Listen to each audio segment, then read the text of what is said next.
Good morning. I'm Sam Tepperman-Gelfant, I'm a stat attorney with Public Advocates. Public Advocates was one of those organizations formed in the 70s to fight for social justice. We've been around for 40 years working. Put the mic closer. Yeah, we've been around for 40 years working on equity and racial justice issues in California. And I want to talk to you about some really exciting organizing that's been going on over the past couple of years in the Bay Area with the equity community to work on the regional land use and transportation planning that Miriam introduced us to. There's a group called the 6 Wins for Social Equity that is more than 40 organizations that has come up with a comprehensive list of things that we would like to see as on-the-ground wins for low-income people and people of color in the Bay Area through the regional planning process. They include affordable housing, which is what I'll focus on today, but also touch on access to transit, healthy and safe communities, quality jobs, building community power, and really a full set of things that we need to see regionally to advance equity across the board. Our work on the regional planning is based on a fundamental analysis that the causes of the climate crisis, greenhouse gas emissions, are intertwined with a lot of the causes of racial and economic inequity over the past 60 years. So you saw with the first speaker, all of the subsidies that went into home ownership, the development of the suburbs. I would add to that the money that was poured into the highway system to allow people to leave the cities, go out into car-dependent areas, and that was combined with policies like redlining and exclusionary zoning, which kept low-income people and people of color from benefiting from these subsidies. So in the end, you had a bunch of people left behind in the cities who were kept out of this new dream, and the cities were disinvested from. You had a bunch of suburbs that were extremely car-dependent, eating up open space and causing sprawl. And it's great that now under California state law, we are trying to address the climate crisis. And the 6 Wins for Social Equity group feels that we need to address the equity, racial justice, economic justice issues, along with the greenhouse gas issues, if we're going to solve either problem. They have common sources and they need a common solution. So I want to mention 3 statutory frameworks that are governing the regional planning around housing and also local planning around housing. One is SB 375, which Miriam mentioned, which is an effort to coordinate regional housing and transportation planning to reduce greenhouse gas emissions and house the whole region's population at all income levels. The other is the state housing element law, and this was really an effort to make sure that every jurisdiction at the local level was doing their fair share to plan for and embrace housing for people of all income levels. So it was out of the civil rights movement and a response to communities that had closed their door to lower income housing in particular. And the third is federal fair housing law, and that is another civil rights law primarily aimed at reducing racial segregation, and it puts affirmative obligations on government agencies to look at patterns of racial segregation where they exist and work to try to break them down. So we have proposed an approach to looking at regional housing planning that we think is fairly straightforward and would address all of these legal statutory requirements and all of the policy goals that we'd all like to see. And that's basically to make sure that lower income workers are able to live in the places where they work. So this is something that if you are an upper income worker, you have this opportunity anywhere because you can afford to live wherever your job might be. But for most of the Bay Area's lower income workers, they don't have that choice.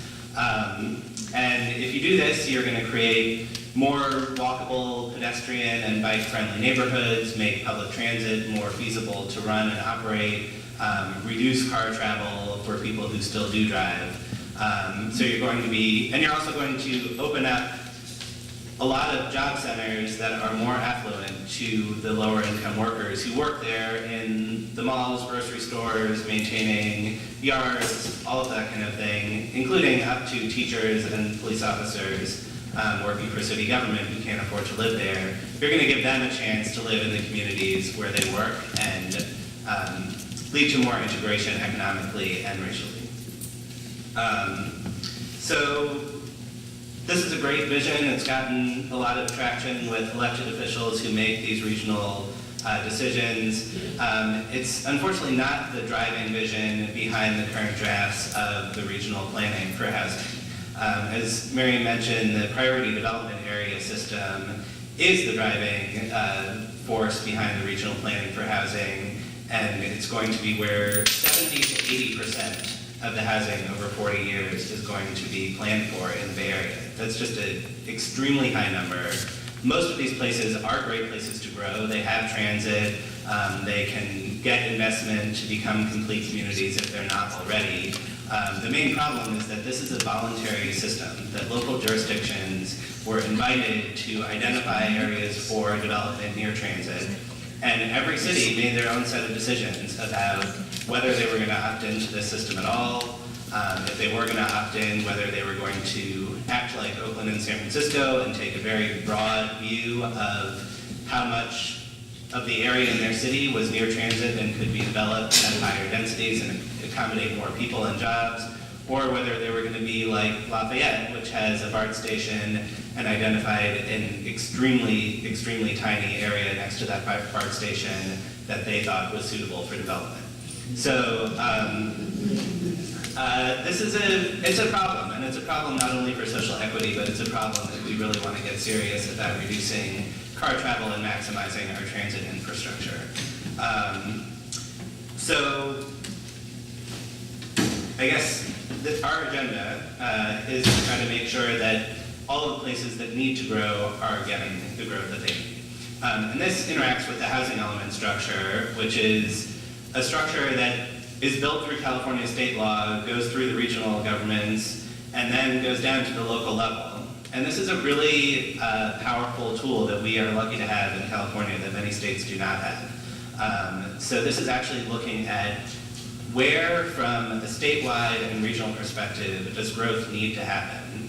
And then it's actually a driver of local government planning. So it's not a driver to the level of saying local governments lose the opportunity to determine what's built on a particular corner or what gets built next to what. That still stays at the local level, but it is saying somewhere in your city you need to be planning for a certain amount of housing at all income levels. And to give one example of a city that has sort of fallen through the cracks in the current round of regional planning, but where the housing element system has made a huge difference, I would point your attention to Pleasanton. Pleasanton is a major job center. About 40,000 people commute in every day to work.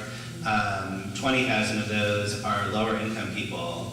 It has 2 BART stations, and for many years they chose not to build housing, and they really decided they wanted to close their doors to housing while opening their doors to employment, which our tax system encourages every city to do. And through the housing element process of ABAG saying, hey look, this is a place with a lot of jobs connected to transit, it's someplace where people need to be able to live, that drove the local housing element process to a place where today the city is in the process of rezoning 70 acres of land to higher density housing, residential uses that will accommodate both lower income workers who need a chance to live there and any workers who need a chance to live there. Under the current regional plan, Pleasanton has adopted 1 priority development area, even though they have 2 major transit stations. They've selected the densities and development that they would like to see there, and their growth under the current draft plans is going to be slashed about in half from what it was in previous rounds of housing element cycles. So this is something that doesn't make a lot of sense from a climate change, greenhouse gas reduction perspective. It also is not going to do a lot to get people who are working and contributing to the tax base and economy of Pleasanton a chance to live there, go to school there, and integrate their communities. And Pleasanton is just one example. There are actually job centers like this throughout the Bay. Cupertino comes to mind, Walnut Creek. There are places where the region is investing in transit infrastructure to get people to their jobs, and locally the housing is just not being volunteered for. And I would say that there's also places like the entire North Bay, which is not particularly transit connected. This is a big problem, and that doesn't mean that they should have no housing growth. The city of Naval, for example, has 7,000 low-income workers commuting in every day. Unless there is workforce housing for those people in Naval or in Marin County nearby, we know that they're going to be forced to drive extremely long distances from the outlying areas to get to their jobs. So there needs to be both more building of housing near the transit infrastructure that we have across the board, and also building of workforce housing in places that are job centers and are not transit connected. One of the things that is exciting about the work that Dwayne is doing in San Mateo County is that in addition to forming this sub-regional housing collaborative to figure out at the county level where to build housing, they are also engaged in pooling of funding to actually support the housing where it needs to be built. So in this regional plan, there will definitely be places that are affluent, do not have jobs, do not have transit, probably never should have been built out in the first place, and no one wants to put more housing there of any sort in particular. Those are the places that really need to contribute financially to make sure that they're pulling their weight for the region to make sure that the housing we need gets built. I'm just going to close by pointing your attention to these sheets, which I snuck in late to the back table. This describes briefly this 6 Wins for Social Equity network and gives contact information both about how to get involved in the affordable housing or transit or any of the other areas that we're working on. Thanks.